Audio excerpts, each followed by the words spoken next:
Welcome back to the Navigating Baby Loss podcast. I'm your host, Jennifer Senn, and today we're diving into a topic that so many of us face after loss, but we might not have the words for, or maybe even don't dare to quite say it out loud. But it's what to do when grief changes you. And this is something the women I talk to often ask. They ask things like, when will I feel like myself again? Or how will I ever get back to normal? When will I get back to feeling like myself again? I just don't feel like myself anymore. So if you've ever looked in the mirror and felt like you don't recognize yourself since your baby's loss, and likely your relationships in your life with your partner, your friends, your family, lots of them feel different. Or some of the things that you once thought were so important or you cared so much about just doesn't seem to matter anymore. You're not alone. And it's really normal. Grief changes you. And of course, you won't be the same as you were before. You've just had a life changing experience that makes you reevaluate everything and everyone in your life. It reshapes everything, your heart, your mind, your perspective on everything. So today we're going to talk about how to understand these changes, how to be gentle with yourself as you get to know this new you, which I know this time of year there's so many messages about new year, new you, and they don't really apply to you. But we're gonna talk about how to navigate this journey so that you can accept and love this new person that you've become or that you're becoming. You weren't looking to become someone new, but here you are. So take a deep breath and let's do this together.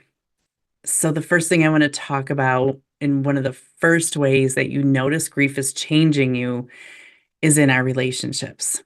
And let me just say for you, this can feel so isolating.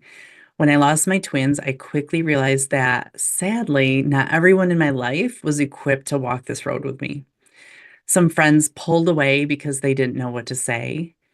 I chose to have nothing to do with a friend who called and offered some helpful advice. I'm sure she thought her intentions were well-meaning, but there was not an ounce of me that was willing to hear in the hospital about how God needed them more than me, or how grateful I should be that I have my two boys. It literally destroyed our friendship because I couldn't believe she wasn't acknowledging the magnitude of my loss at that time and how devastating it was for me. So you might notice this too. Maybe there are those in your life that some things like this are happening. Maybe a friend suddenly feels distant. You can tell that they're just pulling away. And maybe you find yourself in family gatherings, or avoiding family gatherings because of the possibility of all these well-meaning but hurtful comments, and it just feels like it's too much. Or your partner. I know my husband wanted me to be right back to normal, just be just like I was before it all happened.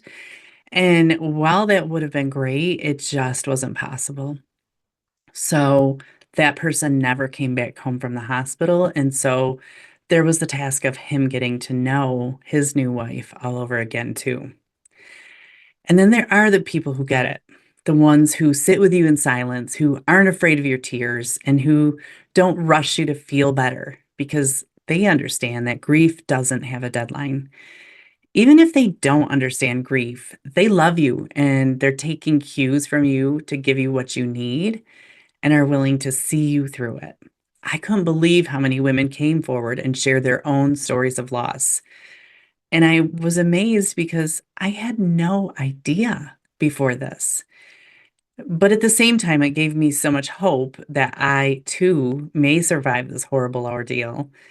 So then I really cherished all of those stories and I looked for people who could share their stories with me. And if you can imagine, in the days before social media, it wasn't easy to find, but I really did treasure every person who came forward and shared their story with me of loss, because I drew strength from them. And I hope that it was healing for them to tell me their story, but I doubt that they will ever know how much it meant to me. So I really always encourage you to share your story with others because you have no idea how much it's going to impact them. But shifting any relationship is hard and it's also necessary. This is a time when you need to line up your allies and surround yourself with only those who can help you get through this. There's really not a lot of time or space for those who offer meaningless platitudes or comments that you feel are hurtful to you. I had a friend who sent me a text every single week for months, and it was really simple. Just thinking of you today, or no need to respond. I just want you to know I care.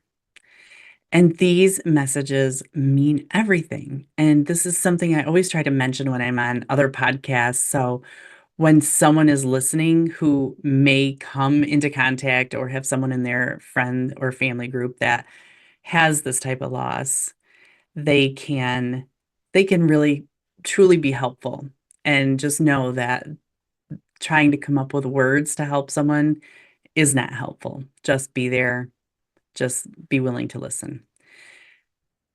And of course, on the flip side, I had another friend who said to me, "You're still sad? I thought you'd be over that by now." And that really hurt. But it also showed me where I needed to set boundaries and not put myself in the line of fire for those type of comments, at least in any time in the near future. Grief is very clarifying. It teaches us who is truly in our corner and teaches us a whole new level of compassion for those who are grieving after us. If your circle looks different after your loss, it's not because you did something wrong. Grief has a way of revealing who can hold space for us and who can't. And that's okay. It also lets you know what kinds of situations you are and aren't willing to put yourself into. Lean, let yourself lean into the relationships that feel safe and gently let go of the ones that don't. Another way grief changes us is in how we see the world. This is a secret benefit that you might appreciate later on, but it's amazing how, in the blink of an eye, we suddenly can line up our priorities and understand what's important and not important in life. Before our loss, we might have had the sense that life was predictable, that if we did all the right things, wear the right clothes, eat the right things, we get all of the right outcomes. If we'd buy the perfect car to fit the car seat in, or if we had the right baby monitor and stroller, then everything would be perfect. And all the fretting that we did about picking the colors for a nursery and picking up the furniture, it all seems really insignificant now.